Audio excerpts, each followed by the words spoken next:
Oh, hey there. How you doing, guys? Good morning. I am the Data Lord. This is Crypto and Coffee here on Decentralized TV, and got a show for you today. Like we had a little pamp. We pamped it. Put this music down a little bit. It's nice though. We'll keep rocking this a little bit. But hope everyone's doing well. Go ahead and say what up in the chat if you would. What's up, crypto fam? We got Cobug up in here. We got Salty Prepper. I see you, brother. Oh shoot, it's loud. Nah, it's not loud. It's not loud. It's not loud. It's not loud. You're tripping. You're straight tripping. And Boston, I see you, brother. So let's take a look at the markets. Let's take a look. Let's take a look. We've had some action. That's what you want to see, really. So let's take a look here. So, you know, I tab over to it. Freaking too many tabs, but zoom in a little bit so you can really see what we're looking at.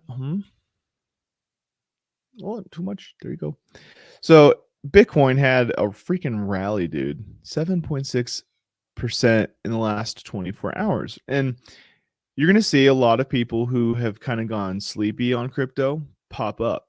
They're going to start being like, hey, bro, what's going on with that biddy? You know, I know you are into that Bitcoin, and you know things. I don't know things. So tell me, why is Bitcoin pumping? They might ask. We're going to cover that in the show today. Ethereum copying Bitcoin at 5% up. We got, Ripple Nipple 1.6%. We got, Cardano at 6.2%. Good for them. Dogecoin at only 3. Hey, don't sleep on Doge. Doge is still at an accumulation. You can still pick up Doge. Still pick it up nice and cheap. We got Solana 3.9% up, and drum roll please, 8.8% on that Litecoin. Let's go. So I've been telling y'all like Litecoin is in an accumulation spot. We better be picking that Litecoin up if we're interested in copying what happened in the past, because we have a heads up. Maybe it'll happen, maybe it won't. They always say in financial advisors typically say, like, past performance does not guarantee future results. I agree with them. I think that makes sense. And I don't give financial advice, but I do point out trends in the market. And if that persuades you, you trade that, baby. You trade that. We got Polygon up at 6.3%. I'm feeling right on Polygon for a long move. So, and then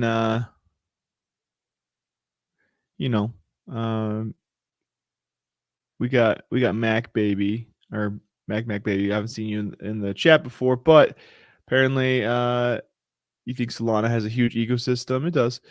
It's not just a layer 1. It's also AI with render on chain, Helium migration. I mean, the Helium migration I got feelings about, but Saga Web3, dApps, first market mover, DeFi, huge market activity. Yeah, I think we've seen a lot of building in the bear market, and that's dope. That's exactly what we needed, because last bull market we saw for sure some of these things were promising huge, but they didn't know what they're talking about. And man, we up. What's up, Boston? What's up, Just Bossy? I see you. Salty Prepper says he's up 50% profit on Litecoin. Let's go, dude. I'm gonna give you a hug if I see you at a meetup or something. 50%. Oh, let's go. So I'm gonna take a look at some charting real quick, and then you'll be like, okay, that's cool. That's cool.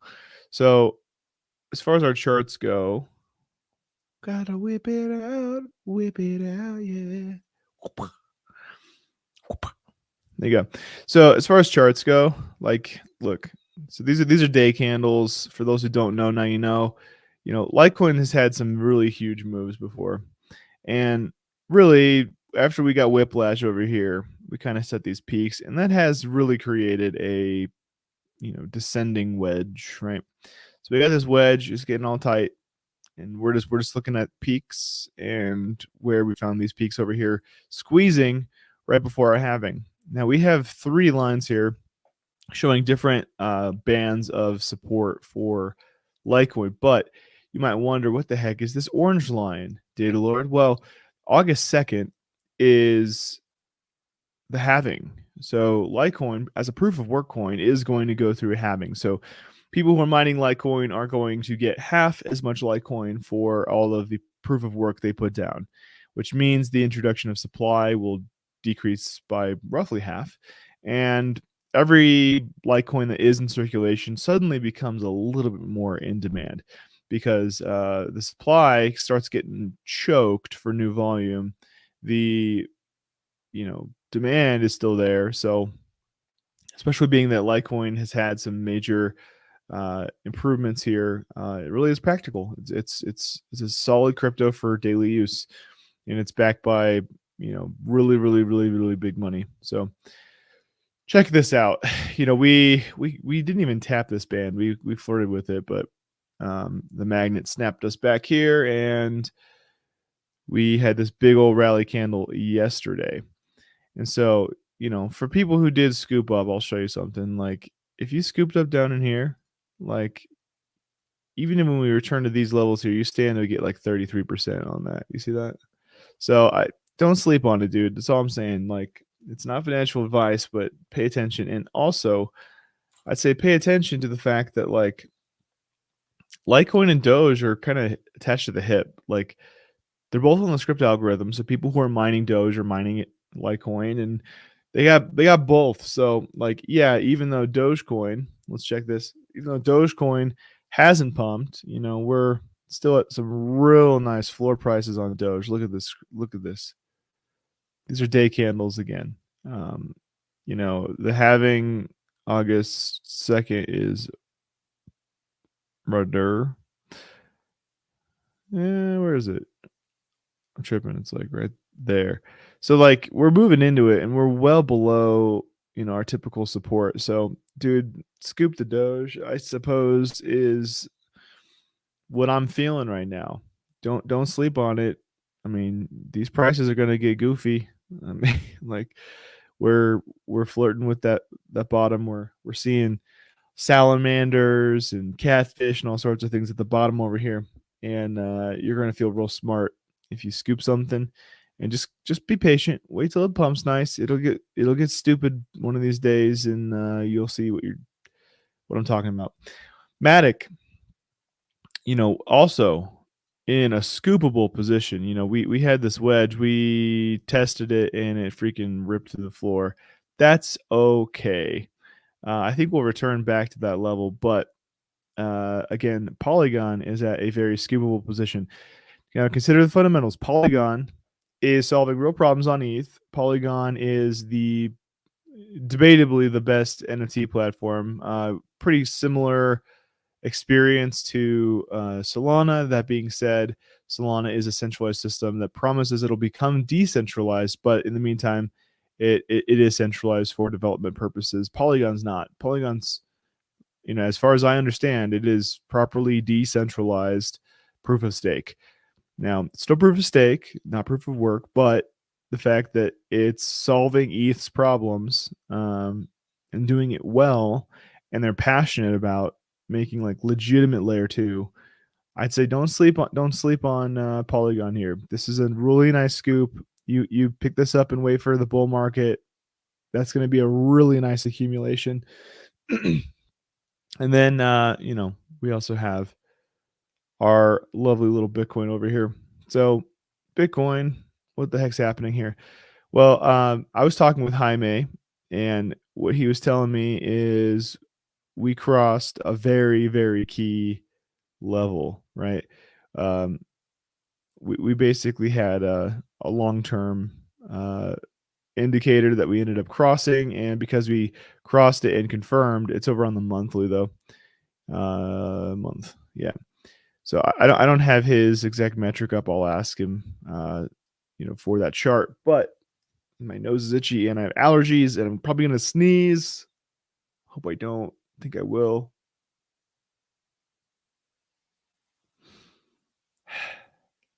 We'll see.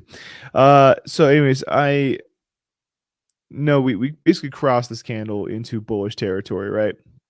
So what Jaime was saying is that if this monthly stays bullish through the end of June, then we have confirmed, at least on the monthly chart, that we are out of the bear market. That doesn't mean that we are not going to see any further downs. It does mean that our macro trajectory is no longer headed down. The macro is headed up. So just pay attention to that. I'll get those details and we'll talk it over on Monday. But big news for Bitcoin if that does end up indeed happening. We stand to win quite a bit. And then we had this big hourly rally on Bitcoin. That's kind of what the price looked like. And really, I think that's confirming a few things. One, the ETF for Bitcoin, we've had a lot of news on that. And companies like BlackRock giving confidence to a lot of other ETFs. So yeah, I really think that's what's going to happen here. And so Bitcoin, we tell people to DCA for good reason, dude. I'm telling you, you DCA, you look really smart all of a sudden, and you don't get the bear market blues. What's up, Tam? I see you, girl. So you don't want to get the bear market blues. You want to make sure you're dollar cost averaging, preventing that emotional tug, getting you to tap out like a dummy in the bear market when you should be accumulating. You know what I mean? So anyways, that is market update for the day. Hope that's cool. Hope everyone's feeling good. Hope there's some green percentage marks in your accounts and whatnot. So let's get into our stories. So Tether here, pretty relevant at the moment. Tether is going to launch its USDT stablecoin on the Kava blockchain. Okay. So Tether is launching its USDT stablecoin on Kava, a layer 1 blockchain that's built on the Cosmos network. Let's go. Further strengthening its multi-chain presence. So just to pause real quick here. The fact that Tether, this big fatty, stablecoin, is building on Cosmos, like that's going to be big for Cosmos. So Cosmos, their ticker is Atom. So if this news persuades you as something mega bullish, I'd say trust your gut and pick up a Cosmos position, because Cosmos has all kinds of dev in it all over the place. It's really nuts.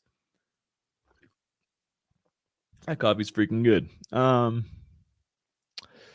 Kava is now one of over a dozen blockchains to host USDT, including Ethereum, Solana, Avalanche, Algorand, Polygon, and Near Protocol. The Kava network is a unique and widely followed blockchain with a robust track record of 4 years with 0 security issues. Do you hear that? 4 years on a proof of stake with 0 security issues. That's hype, which is essential to protecting USDT too. Paolo.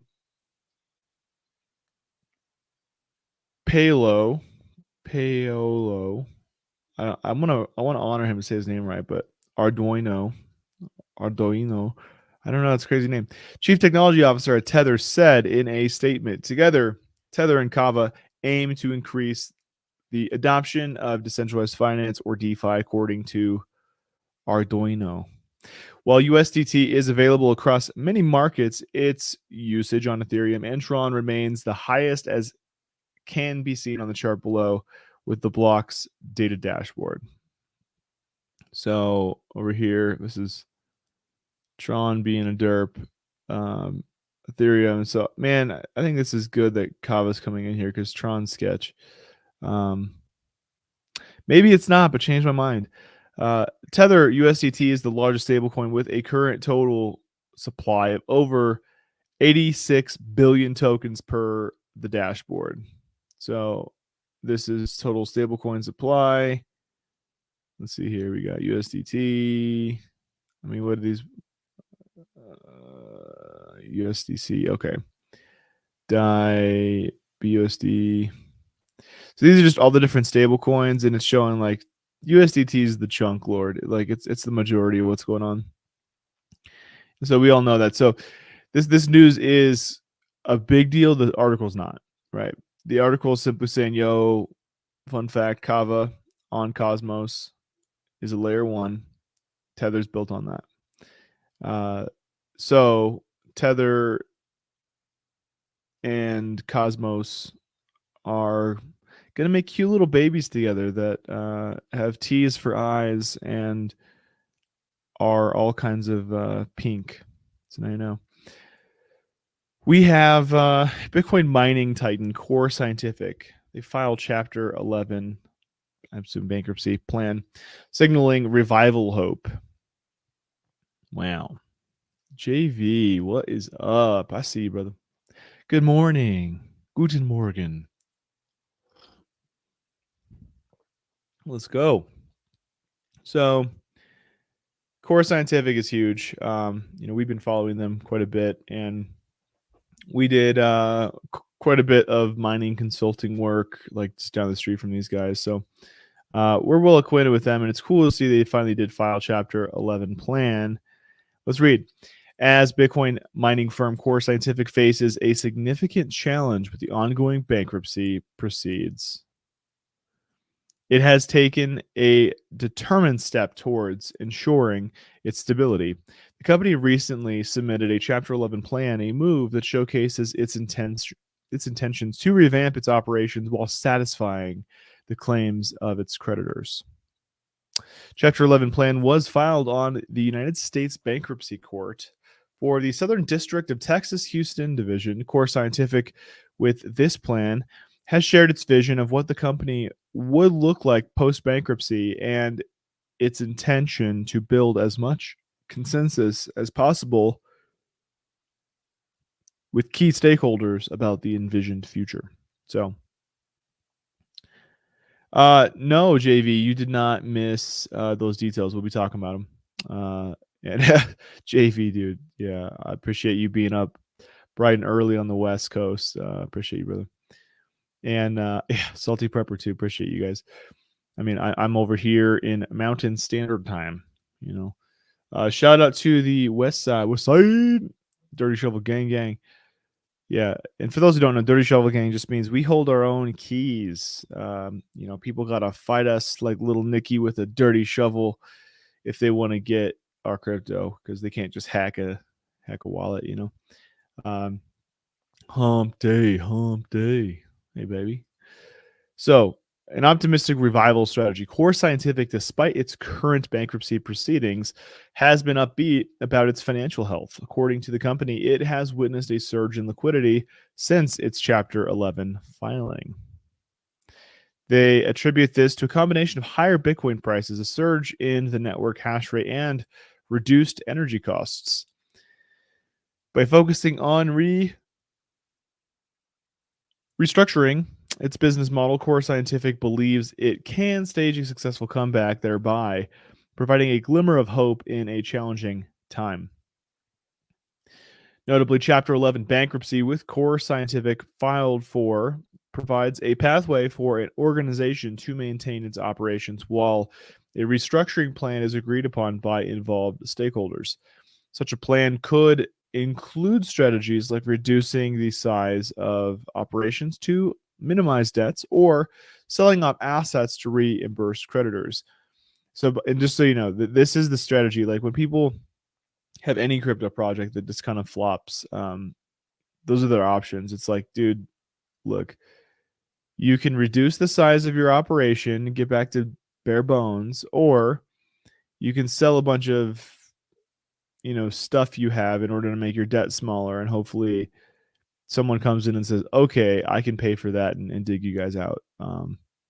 So I personally, the way I build stuff is I build a bootstrap, right? I build it so that it may not be as fast as possible, but if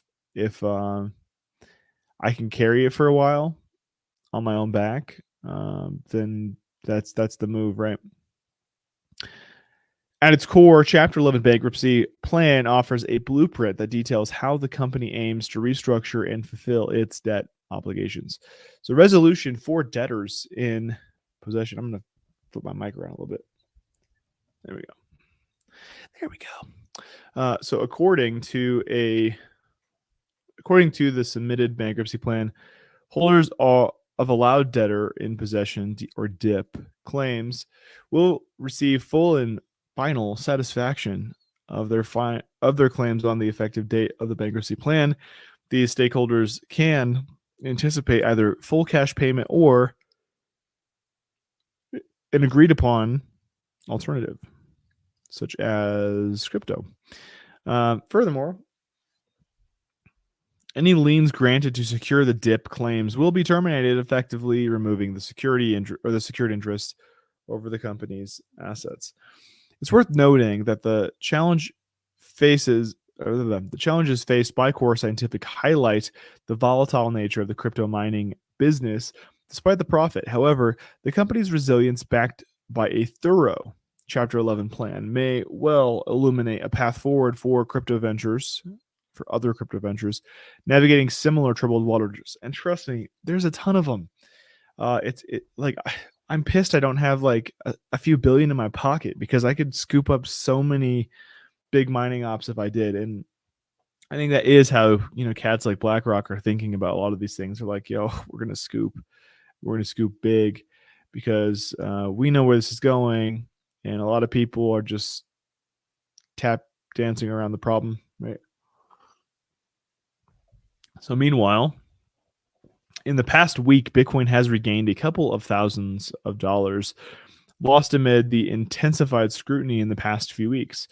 Over the past 7 days, Bitcoin's price has surged by more than 10% from as low as 25,000. It went lower than that, homie. To as high as 28,924 at the time of the writing. Yeah, they have legacy money. You're so right, JV. The assets market capitalization has also spiked 11.6% over the same period, with more than 50 billion added. Bitcoin's market cap currently stands at 561 billion. You hear that? Bitcoin's total market cap is currently 561 billion. So if you had every Bitcoin in the world, you'd have $561 billion worth of Bitcoin at its current price. A surge from the 503 billion seen last Wednesday. So this is just showing the market cap did scoop up quite a bit. Bitcoin's price moving sideways on the 4-hour chart, and we'll see. I already showed you what's going on there, so don't think that news is really binding. But the takeaway is that we have some patterns shown to other mining operations. Like, hey, here's how you're going to get out of this with your skin still intact. That's good, because we're seeing, it's kind of like the earth is healing. It's like an avatar, like you just start seeing birds flying through the air and dropping seeds over scorched earth to hopefully see new growth in the years to come. It's kind of like that. That's the whole scene. Yeah, it's crazy to see how many ETFs BlackRock has filed for, and they've all been approved. Yeah, things get approved if you know the right people, right? Look, you're going to stamp this, or I'm going to accidentally have a car accidentally hit your car. It's things like that. Singapore's mass proposes digital money system. Amazon and Grab initiate pilot trials. So this was interesting to me. The Monetary Authority of Singapore. So this is Asian money. So the Monetary Authority of Singapore released a white paper specifying conditions for. Oh, I'm not. You gotta tell me I'm not looking at the right thing. Come on now. Come on. I'm tripping. So Singapore's Monetary Authority of Singapore, right? Monetary Authority Singapore proposes digital money system. So Singapore is looking at digital money. Amazon and Grab are going to do pilot trials on this digital money trial in Singapore. So the Monetary Authority of Singapore released a white paper specifying conditions for the use of central bank digital currencies, or CBDCs, tokenized bank deposits, and stablecoins on distributed ledger technology. The white paper released Wednesday introduced the concept of purpose-bound money, like food stamp kind of thing, which allows senders of digital money to specify conditions such as validity periods, or even types of shops the money can be used in. Yeah. Yeah. Into their record is currently 575 approved and 1 denied. Pretty good record.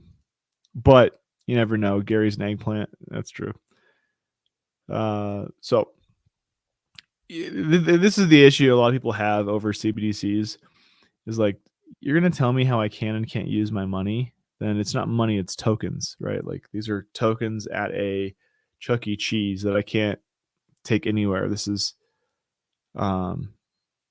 totally different than real money, where real money facilitates free market trade. This isn't free market trade. This is basically closed market trade, right?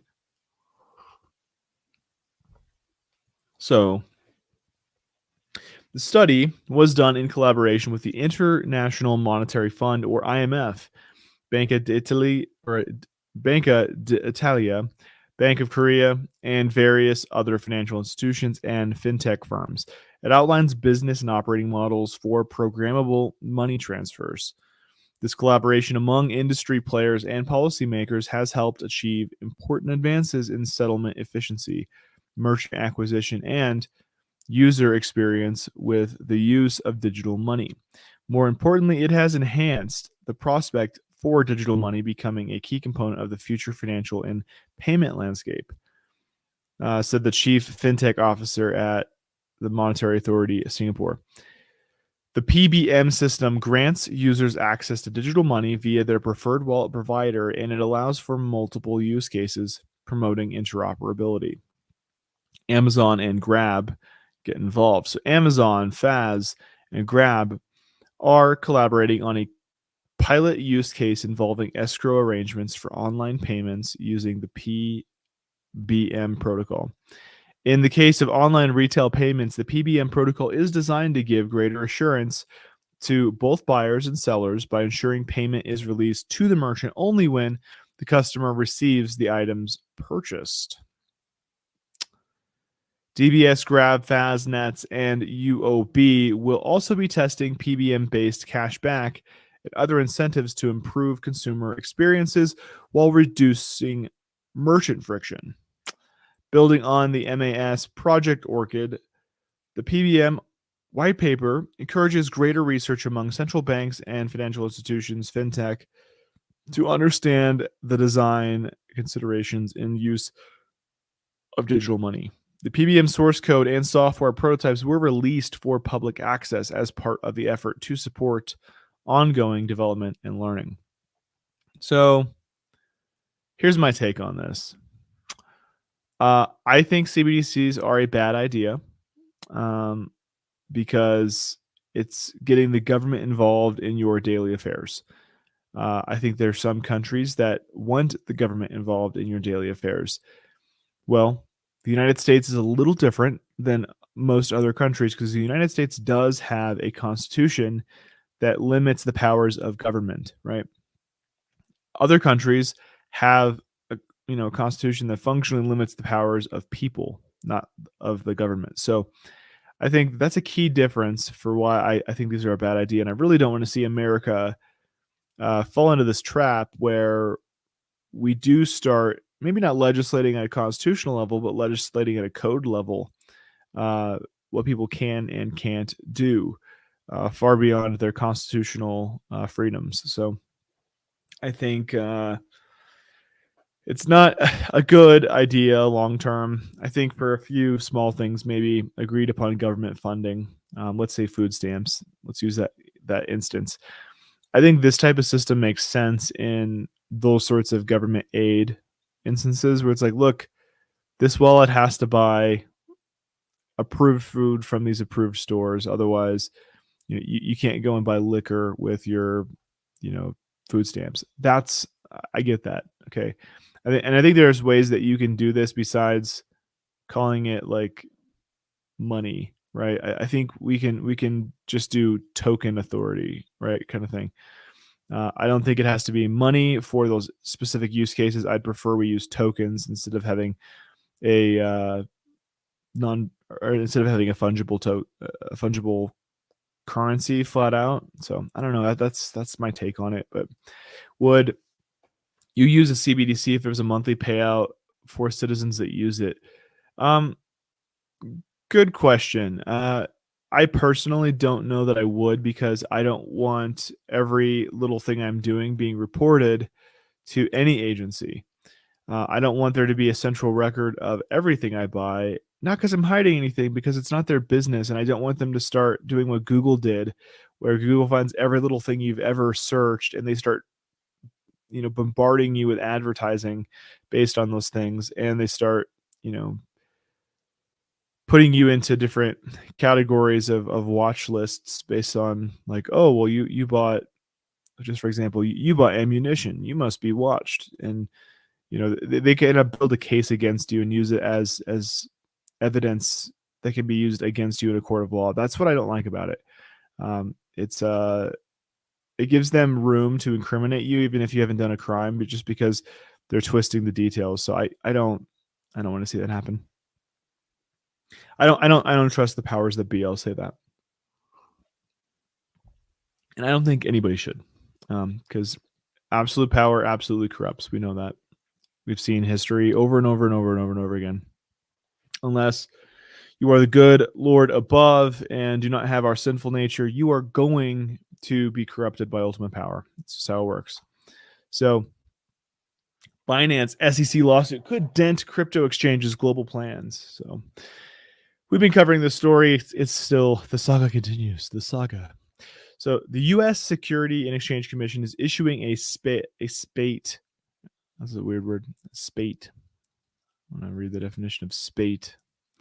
A sudden flood, a rush or outpouring, a flash flood. Okay. So the U.S. Securities Exchange Commission is issuing a flash flood of regulatory actions against major exchanges, including the world's largest digital asset exchange, Binance. And this is what Binance looks like. They're actually Knights of the Templar. And so now you know.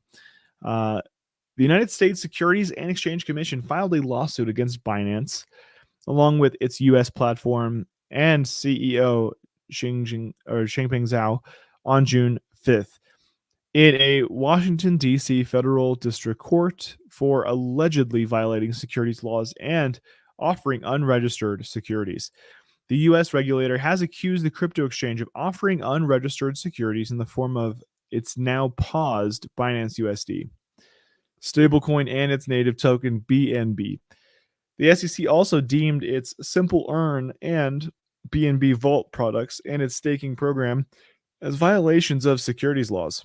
The SEC further alleged that Binance.US and its legal company, BAM Trading, failed to register as an exchange broker or clearing agency and named Zhao as a controlling person.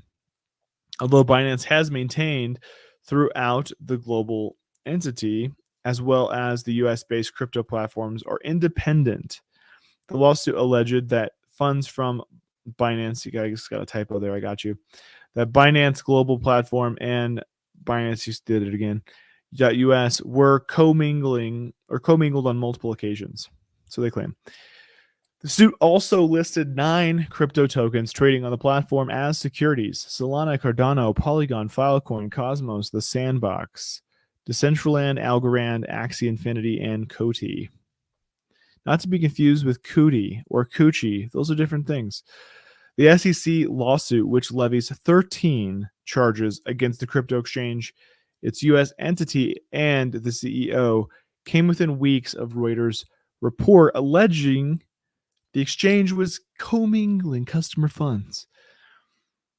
The report alleged that the crypto exchange mixed its corporate revenue with customer funds in 2020 and 2021, and that the commingling occurred on a daily basis. Reuters cited 3 insiders with knowledge on the crypto exchange's finances and further claimed that the majority of commingling had occurred on accounts held at now bankrupt Silvergate Bank, with amounts reaching the billions of dollars. The report also claimed many of the Silvergate accounts involved in commingling were linked to CEO CZ. At the time, Binance had refuted the claims and called it a conspiracy theory, only for the SEC to include those accusations in their lawsuit just a few weeks later. Binance refuted the accusations made by the SEC in the lawsuit in a blog post and claimed that the onus falls on the SEC for not offering any clear regulatory guidelines for crypto platforms in the United States of these Americas. The SEC lawsuit also came within months of another lawsuit against crypto exchange and EOCZ by the United States Commodities Futures Trading Commission, or the CFTC. Bum, bum, bum. On March 27th, the CFTC lawsuit has alleged violations of derivatives laws and failures to register with the required authorities. And JB says GBTC opened at $18 this morning. That's nice. We'll take a look at that. My nose. Why? Allergies. I'm surrounded by pine trees, and they're giving off their seed into the air, and it makes me sneeze. That's what happens in the summertime. You can actually throw a rock at a pine tree, and you'll just see dust come off it. But it's not dust; it's angiosperm. And I know or pollen, as they call it. The SEC lawsuit might have taken many by surprise, even though the securities regulator has been investigating the crypto exchange since early 2022. The SEC's social media post highlighting an insider message from Binance compliance officer from 2018 further raised eyebrows. Yeah. So it says here, today we charged Binance Holdings Limited, Binance US based affiliate, and BAM Trading Services, which together with Binance operates Binance US, and their co-founder, Changpeng Zhao, with a variety of securities law violations. Wow, what a deal. They just cutely tweet that stuff out. Love it. We're suing them. To some, the inclusion of this comment in the SEC's public announcement made the commission approach look more like a personal vendetta. Yep, agreed. Than a enforcement drive. IOTA co-founder Dominic Shiner, I think that's right, told Coin Telegraph that the agenda of the SEC under Harry Gensler has never been close to the regulatory gap of digital assets and to offer companies a path forward to become compliant. The approach of my nose. Why? No. I'm okay. The approach of the SEC has always been to delay, obfuscate, and ignore after the SEC blatant failure in protecting retail investors in FTX, Celsius, Voyager, and others. They have now chosen to actively fight the crypto industry, with Binance having become the most obvious scapegoat. That's because CZ won't dance to the Badger song. If he would, then they'd go after him and Booger Flicker. You know who I'm talking about. Binance Chief Technology Officer Paolo Ardoino, I know I'm saying that wrong, also advocated for proactive guidance from regulators over enforcement, citing the examples of the European regulators. He told Cointelegraph that the MICA or MICA license is a good example of a regulator committing to establish a clear set of guidelines and actively working towards an encompassing framework that provides companies with a solid operational foundation and provides room for feedback. We see regulators taking a proactive approach to digital assets in Hong Kong, Singapore, Dubai, and El Salvador. The concern has to be that regulators who are less open in providing feedback will push away companies and talent. And that's happening. It's terrible. There is an urgent need for inclusive and uniform regulations that not only foster innovation, but also safeguard the welfare of customers and investors, he added. So parallel to FTX, Binance's legal trouble with regulators is nothing new. Over the years, the crypto exchange has faced multiple regulatory challenges in various regions. However, in the past, the crypto exchange has managed to get away with either a warning or a fine for its violations. But that has changed with the collapse of multiple crypto platforms and lending firms over the past few years. Yeah. I don't consent, Mr. Tree. He doesn't care. He's over here just yeeting his seed. Uh, Although the downfall of FTX towards the end of 2022 deteriorated public trust in the crypto industry, Binance and Zhao garnered wider support for their transparency at the time. However, the new lawsuits and accusations of commingling funds have dealt a blow to public trust in the world's largest crypto exchange. Many in the crypto community were quick to draw parallels between FTX and Binance after the accusations of commingling of funds surfaced. And then this here, by the way, this is an actual picture of the guy. He was born with a rare, just a 2D outline, so it's pretty interesting. This is going to be so much bigger than FTX, he says. Bloomberg Crypto says crypto exchange Binance and related entities shuttle some 70 billion through accounts at now defunct Silvergate and Signature Bank from 2019 up until this year, a filing shows. And look, let's take a time out. Take a tea. Should you be worried about this? Well, if you are, trust your gut and move your coins into self-custody. Ta-da! You did it. What does self-custody mean? It means you have private keys. How do I do that? Well, there's a lot of ways you can do it. You can get a ledger if you trust them, and most people do. Get a Trezor if you trust them, and most people do. You could install, for Bitcoin, the Bitcoin Core wallet and move your coins there. But either way, no matter what you're doing, get your keys in your own custody and put them in a secure place. If you do that, then you've done all you can do. You're like Patrick Star. I've done all I can do. It's true, though. The exchange market depth declined over 78% for its U.S. entity, while its market share in the U.S. dropped below 1%. So, Deputy CEO of INX, a security registered broker-dealer service for digital assets, told Cointelegraph, while it's tough to predict outcomes for the exchange, it's clear that Binance was trading cryptocurrencies in the U.S. deemed securities by the SEC without a broker-dealer license. So that much not disputed. We can dispute is this legitimate or not, because they didn't get the clarity they asked for. That's really what's on the table. Binance has already lost a great deal of public trust, but it has also aided in the decreased public trust of the entire crypto industry, which has already been plagued with scandal.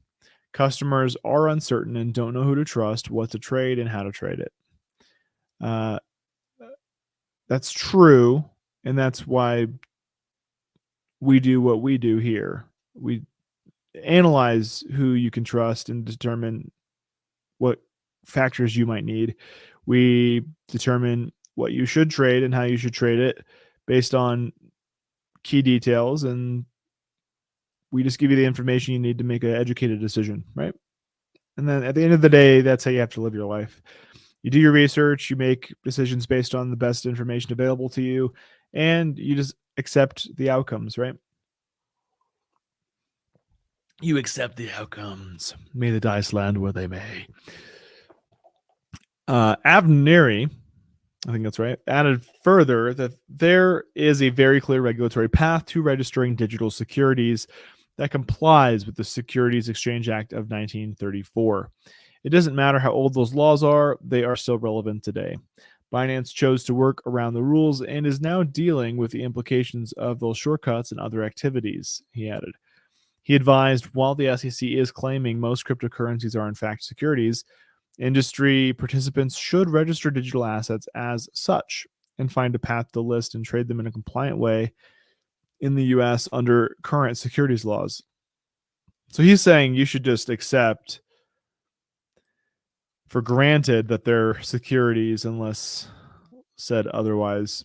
But you could just as much argue the other side of it. You could say that they're commodities and they'd still have to argue it. You just put the onus on the SEC versus the onus on you. So interesting. Dave Birnbaum, that's a cool name, director of product at Bitcoin-focused crypto trading platform Coinbits, told Cointelegraph it's pretty clear that Binance US will not survive this lawsuit. Okay. Emails have leaked that seem to show Binance compliance executives flaunting U.S. law. Not a good look. The best case is Binance continues international operations and CZ lives out his life without setting foot in the U.S. and going to prison. He added that Binance may have enough assets to weather the storm and continue non-U.S. operations. However, one key factor to keep an eye on is the value of Binance's BNB token, which has taken a nosedive following the SEC charges. Binance's legal trouble in the U.S. dents its global goals. So Binance has claimed that its focus on becoming compliant with the newly passed Markets in Crypto Assets, or MiCA, legislation in Europe over the course of the next 18 months. However, Binance's legal trouble in the U.S. may have put a dent in the global ambitions. In weeks immediately following the SEC submitting its lawsuit, the exchange withdrew from Dutch markets after failing to obtain a virtual asset license from the regulators despite its multiple attempts. So, So Binance claimed that it had explored multiple alternative avenues to serve Dutch residents in compliance with local regulations. However, no such avenues offered a path to virtual asset service provider registration. The global exchange has also applied to cancel its registration in Cyprus after receiving a Class 3 registration, the highest level of service provision as a crypto asset services provider, or CASP, in the country. Binance claimed the move was made to focus on larger EU market. However, a Reuters report claimed that despite receiving a Class 3 registration, Binance never offered its services in the region. Binance also applied to cancel registration for inactive United Kingdom business with the Financial Conduct Authority. The exchange told Cointelegraph that Binance Markets Limited has canceled its existing permissions, which were not in use and unrelated to crypto activities. So, amid its plans to become MiCA compliant and enter the EU, reports about the ongoing investigation in France have surfaced. The investigation against the exchange is reportedly based on charges of aggravated money laundering. Wow, that's what the heck? That's a little salty. While Binance claimed its recent cancellation of multiple registrations across European countries is to become MiCA compliant, some have suggested that European states are working with the SEC to put pressure on Binance. So what's your take on that? It sounds like they're trying to bully Binance, but at the same time, if Binance is also doing stuff that's not in its, users' best interest, then I think they should get kicked in the dong. But, what do I know? Here's our headliner for the day. An institutional crypto exchange backed by Fidelity, Schwab, and Citadel Securities launches today. So this is big old news. Gundy, you made it. Hey, we actually just started our headliner for you, big boy. And good morning, Crypto Nation. I see you. So EDX supports spot trading activities for only 4 cryptocurrencies, including Bitcoin, Bitcoin Cash, or Bcash, as Roger Ver loves it to be called, Litecoin, and Ethereum. So I wonder why this one's even on the list, but I would probably substitute this with Polygon. But I guess that makes sense here because Bitcoin Cash, and Litecoin are all proof of work, and then Ethereum's the only weird guy who's proof of stake. Let's read. EDX Markets, a non-custodial cryptocurrency exchange backed by Citadel Securities, Fidelity Investments, and Charles Schwab, is live as of today, which is yesterday, June 20th. EDX differentiates itself from traditional crypto exchanges by not directly catering to retail investors, as it focuses on institutional traders, additionally accessing or trading access via API. It does not offer front-end or trading graphical user interface. No. I see Legacy trying to destroy earlier exchanges over small bull scrap. Yeah, seems that way. WSJ, or Wall Street Journal, reported that it relies on retail brokerages to route investors' transaction orders for cryptocurrencies to its marketplace. EDX Chief Executive Jamil Nazarali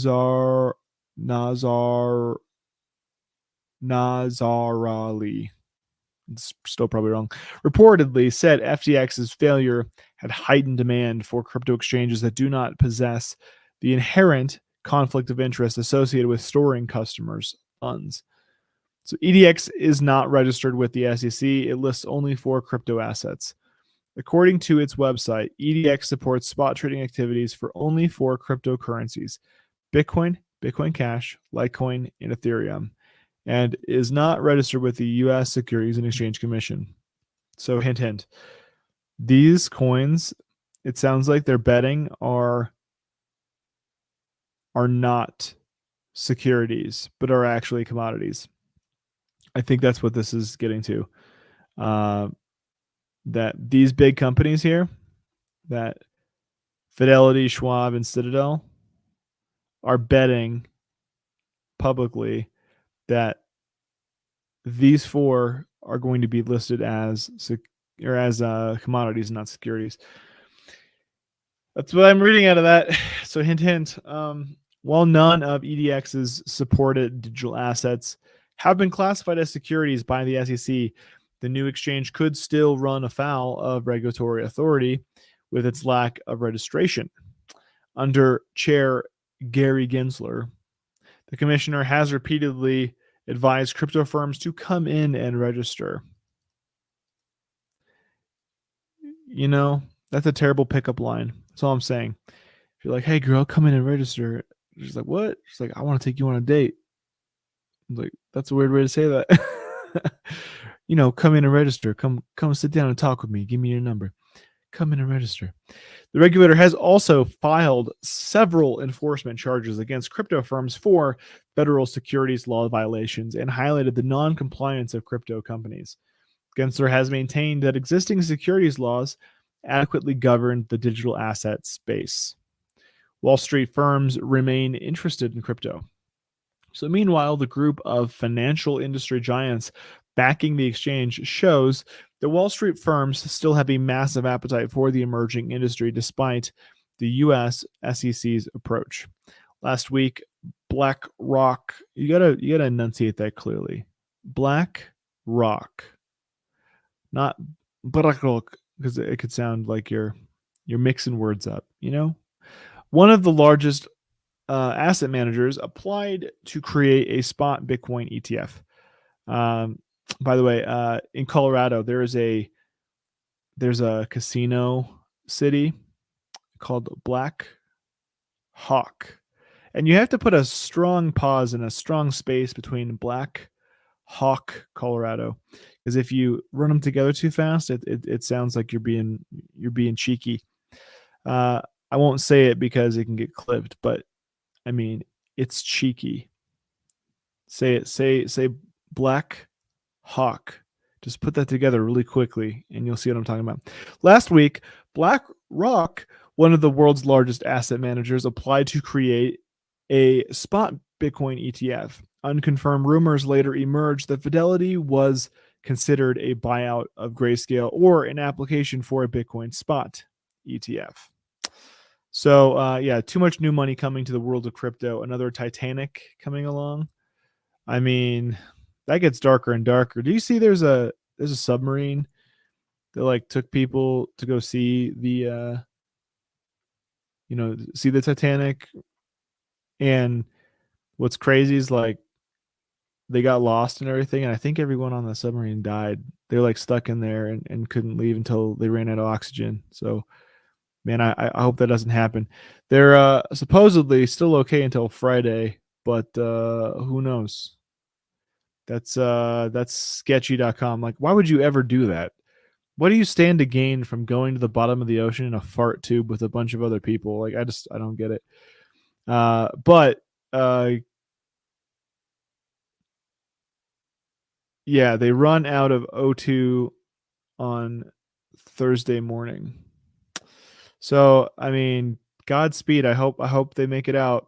But just the same, you kind of signed up for a situation. I'll say that. So, anyways, the news here is that last week, BlackRock, one of the world's largest asset managers, applied to create a spot Bitcoin ETF.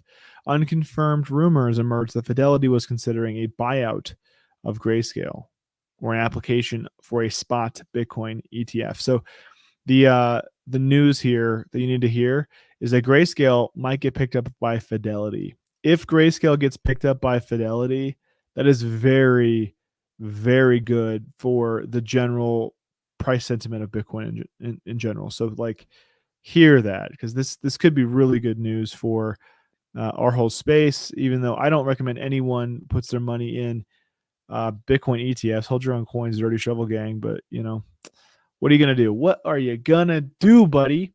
So, anyways, that's our stories for the day. I hope everyone's feeling cheeky after we had a nice little rally up. Make sure we keep calm, we hodl on, we keep accumulating. If you need to get a summer job, go ahead and mow some lawns, throw that money into crypto, and it'll be the most you've ever been paid to mow lawns. Consider that. So I think it's time to jam out. It always has been, but shake therapy. It's time for that.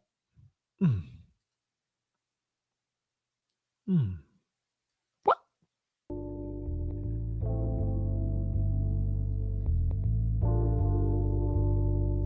If you got an egg shaker, now's your time, baby.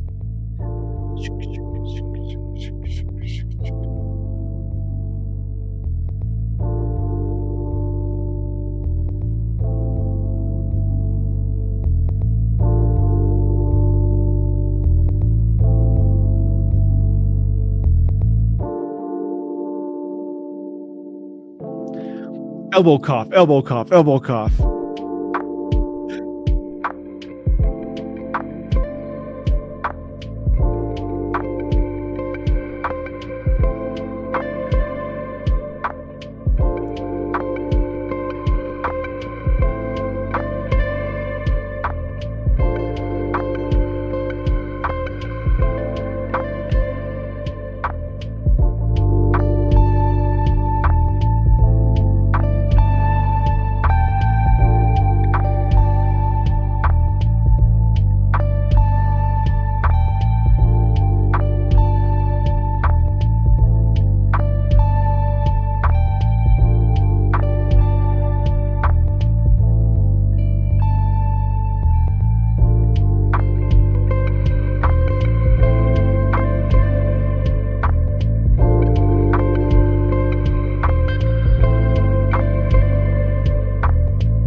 You see that? It's 40% on Grayscale in the last week. So if you scooped up some Grayscale last week, happy 40% to you, sir.